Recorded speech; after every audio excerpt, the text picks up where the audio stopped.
اگلا سوال علی بھائی یہ ہے کہ آپ اہل سنت کی کتابوں کے مطابق آیت مباہلہ کے کانٹیکسٹ میں جو صحیح واقعہ ہے تفصیل سے بتا دیں۔ تفصیل سے بیان کیا نا جی پچھلے دنوں، تو آپ دیکھ لیں پھر کتنا ہنگامہ کھڑا ہوا ہے۔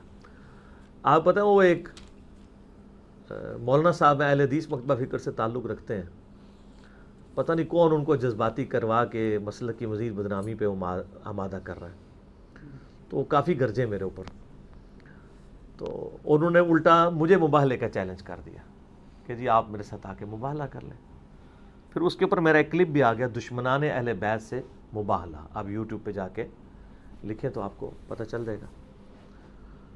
تو میں نے اس میں دو باتیں کی تھیں، وہ آج تک اپنی جگہ قائم ہیں، کہ وہ لوگ جن سے آپ کے عقائد میں بنیادی اختلافات ہیں عقیدہ توحید کے حوالے سے، اور آپ شرک کی رٹ لگاتے ہیں اور بڑے ان کے اوپر فتوے لگاتے ہیں، ان سے تو آپ مباہلہ کرنے کے لیے تیار نہیں ہیں، حالانکہ وہ تو سیدھی سیدھی چلتی پھرتی 302 ہیں، وہ کہتے ہیں آئیں ہمارے ساتھ مباہلہ کریں، تو مہربانی کریں ان سے جا کے مباہلہ کریں، ان سے مباہلہ کرتے نہیں ہیں۔ دوسرا میں نے اس میں ریکویسٹ کی تھی کہ یہ جو آیت مباہلہ ہے سورہ آل عمران کی آیت نمبر 61، یہ آیت مباہلہ تو آپ پڑھتے ہیں، اس کے بعد اس کی ذرا تشریح بھی صحیح مسلم سے بیان کر دیں، اور میں نے یہ چیلنج دیا تھا کہ یہ تشریح کبھی بھی بیان نہیں کر پائیں گے، کیونکہ وہ اتنا بڑا پنڈورا باکس کھول جائے گا اس صحیح مسلم کی حدیث سے کہ یہ متحمل ہی نہیں ہوں گے اس کے۔ تو پھر میں نے حدیث ورڈ بائی ورڈ بیان کی اس کلپ کے اندر، اور باقاعدہ جے پی جیز لگائے تاکہ لوگوں کے سامنے آ جائے۔ اب چونکہ ایک اسپیشل کلاس ہے تو میں اس کو تھوڑا سا اس میں سے چیزیں عرض کر دیتا ہوں۔ یہ جو مباہلہ والا واقعہ ہے نا جی، یہ نجران کے عیسائیوں کے ساتھ ہوا۔ آپ کو پتہ ہے کہ جب نبی علیہ السلام نے دعوت لانچ کی تو ظاہر ہے کہ ایک ہلچل تو دنیا میں مچ گئی کہ ایک شخصیت اس طرح کھڑی ہوئی ہیں، اور بڑے تھوڑے سے وقت کے اندر عرب کی سرزمین میں ان کو غلبہ حاصل ہو گیا۔ وہ عرب جو کہ صدیوں سے ایک دوسرے سے لڑتے رہتے تھے، پانی پینے پلانے کے اوپر ان کی جنگیں 10-10 20-20 سال تک جاری رہتی تھیں۔ کوئی یہ سوچ بھی نہیں سکتا تھا کہ کوئی ایک ایسا شخص ان کے اندر آ گیا جس نے سارے قبائل کو ایک جھنڈے کے نیچے جمع کر دیا۔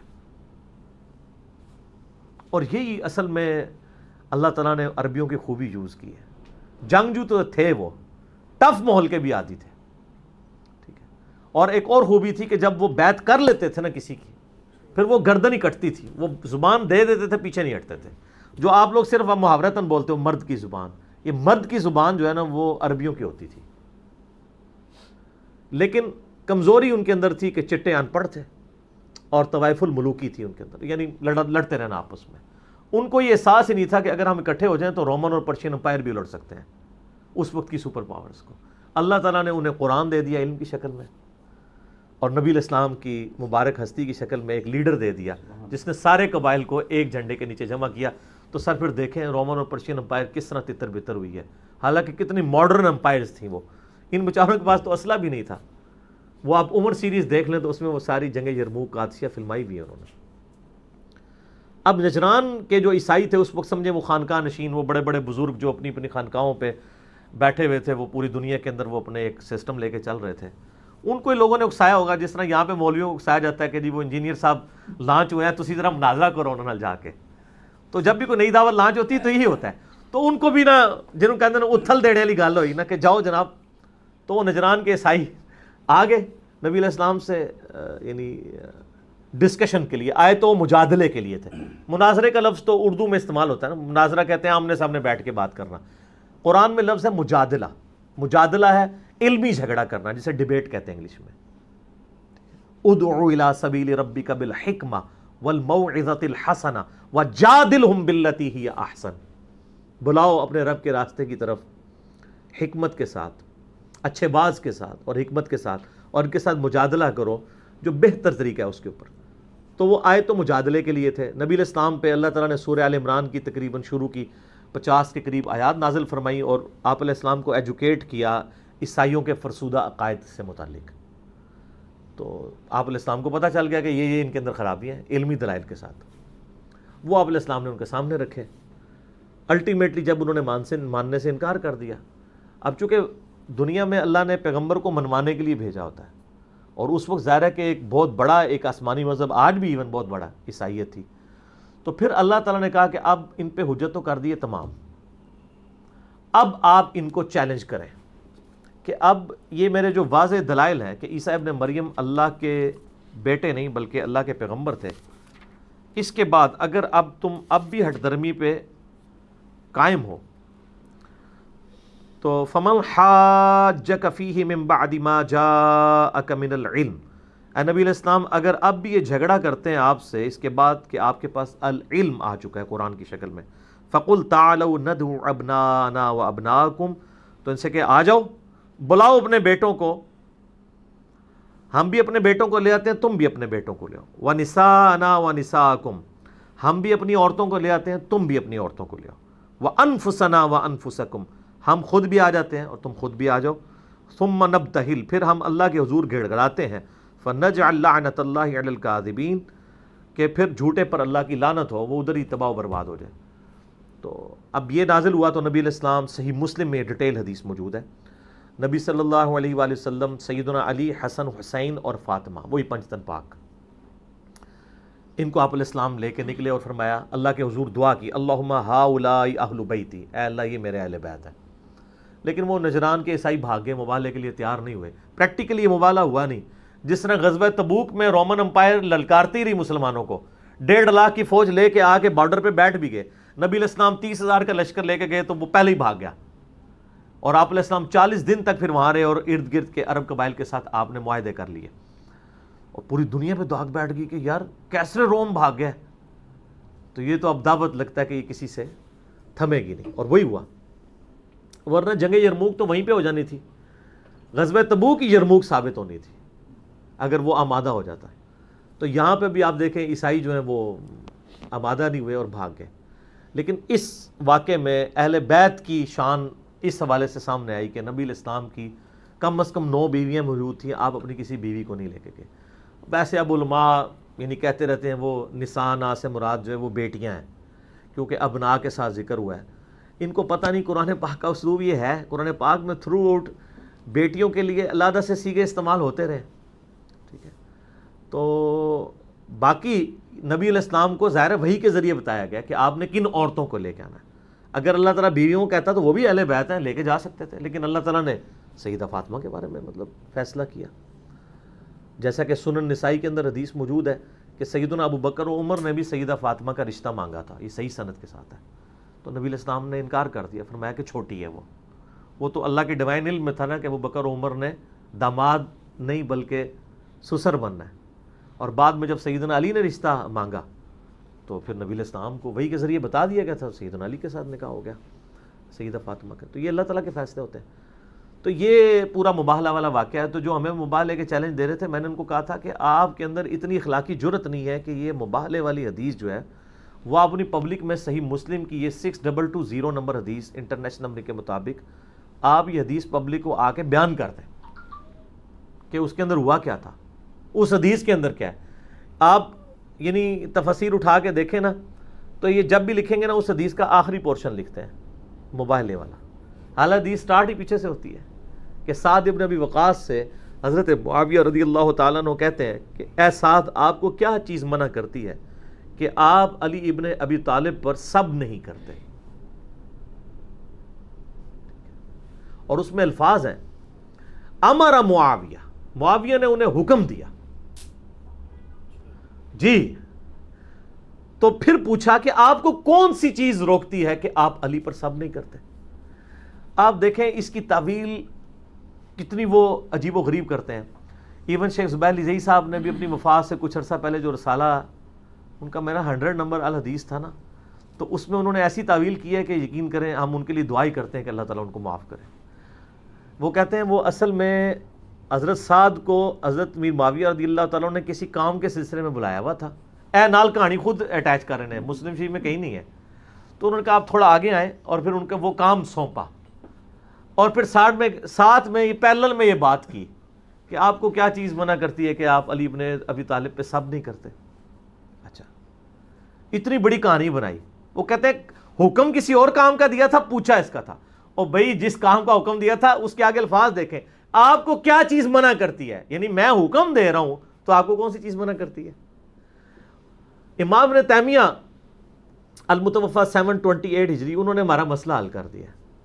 منہاج السنہ میں جب انہوں نے یہ حدیث لیا نا مسلم شریف کی، تو انہوں نے ایک لفظ خود سے بیچ میں ایڈ کر دیا اس حدیث کو لکھے، امارا معاویہ لکھ کے انہوں نے لکھا بسب، معاویہ نے حکم دیا سب کرنے کا. یہ الفاظ مسلم میں نہیں تھے، مسلم میں صرف الفاظ تھے کہ معاویہ نے حکم دیا اور پھر پوچھا کہ ساتھ تمہیں کون سی چیز منع کرتی ہے. تو اس پہ تو میرا خیال بنتا ہے کہ ہم کہیں امام ابن تیمیہ رحمہ اللہ تعالی، ٹھیک ہے، کچھ سچ بھی ان کی زبان سے نکلا. منہاج السنہ شیعہ کے خلاف کتاب لکھی ہے، بسب کے الفاظ خود، یعنی اتنی غیرت ان کے اندر بھی موجود تھی جو ان کے مقلدین میں جو اس وقت غیرت ختم ہو چکی ہے نا، ان میں بھی تھی. تو وہ مان گئے کہ یہ سب کے لیے حکم دیا تھا، وہ ہم نے جے پی جی بھی اس میں اٹیچ کر دیا تھا. تو ویسے بھی کانٹیکسٹ بتا رہے ہیں کہ معاویہ نے حکم دیا اور پھر پوچھا کہ تمہیں کون سی چیز منع کرتی ہے، کہ علی بن ابی طالب پر سب نہ کرو، بلکہ ابو تراب پر.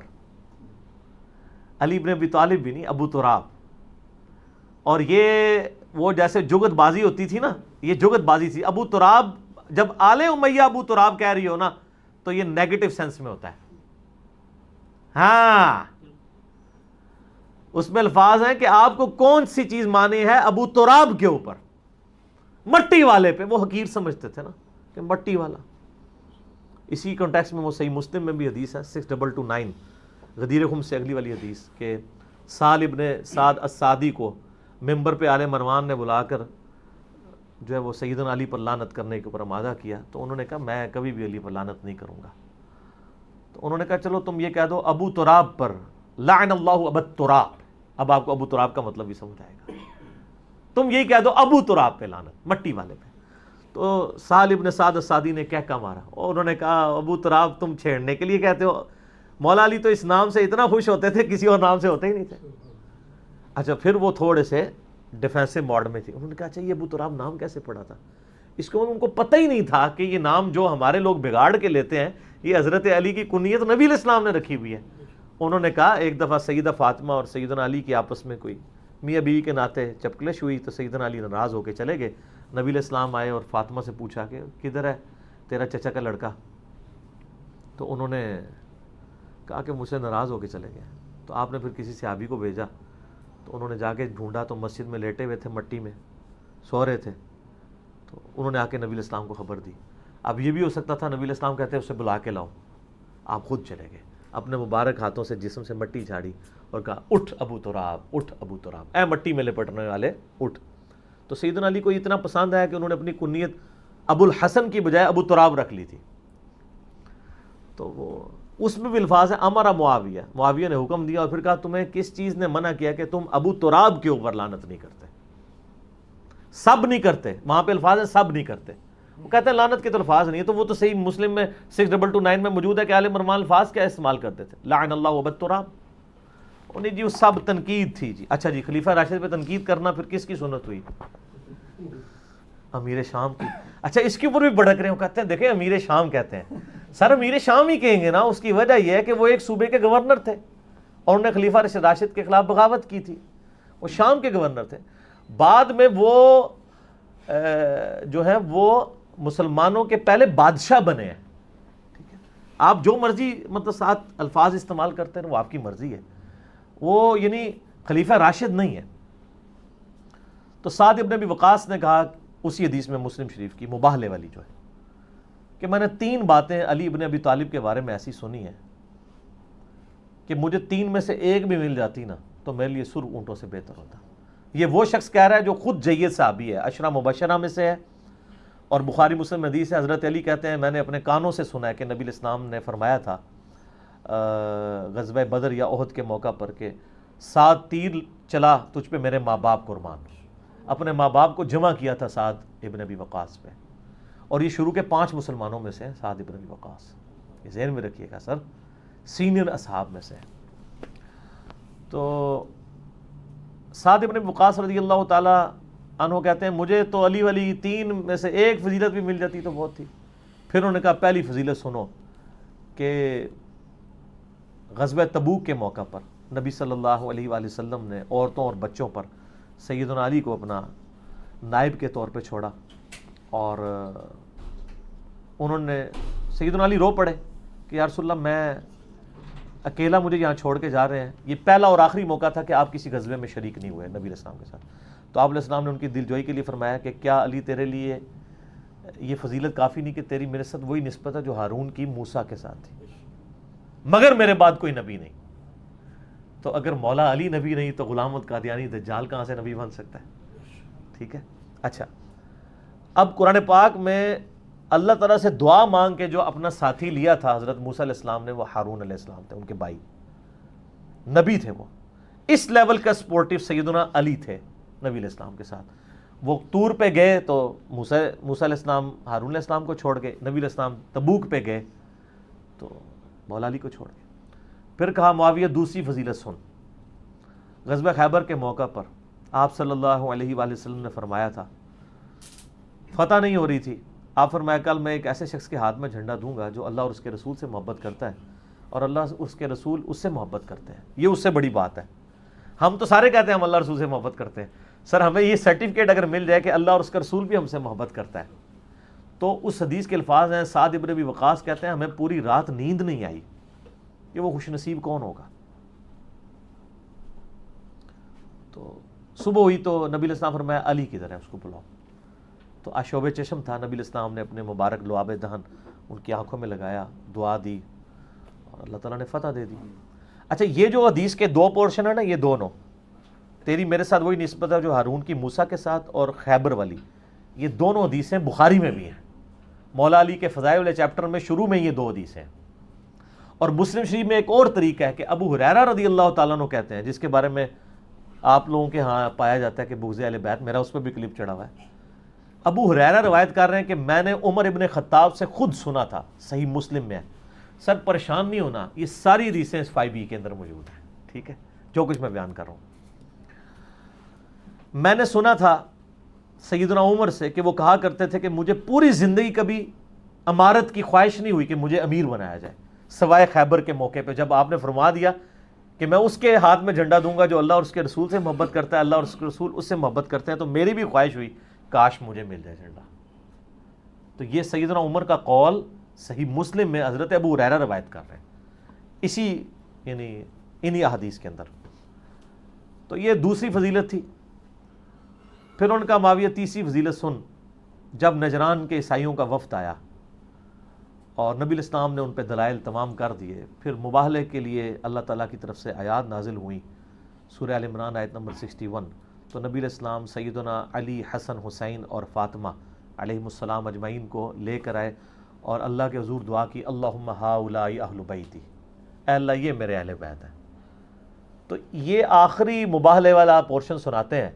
یہ حدیث کب بیان کی سعد ابن ابی وقاص نے, اس کے ساتھ کیا کیا چیزیں جڑی ہوئی تھیں, وہ سر انجینئرنگ کے دور میں صرف بیان ہوتی ہیں. جب تک یہ انجینئرنگ کا دور شروع نہیں ہوا تھا نا, اس وقت تک یہ ساری کی ساری چیزیں قبض میں تھی. اب بست ہو چکا ہے, کھل چکا ہے سب کچھ. تو یہ پھر پوری کی پوری حدیث اس طریقے سے اس میں ٹھیک ہوگا. جی علی بھائی, اسی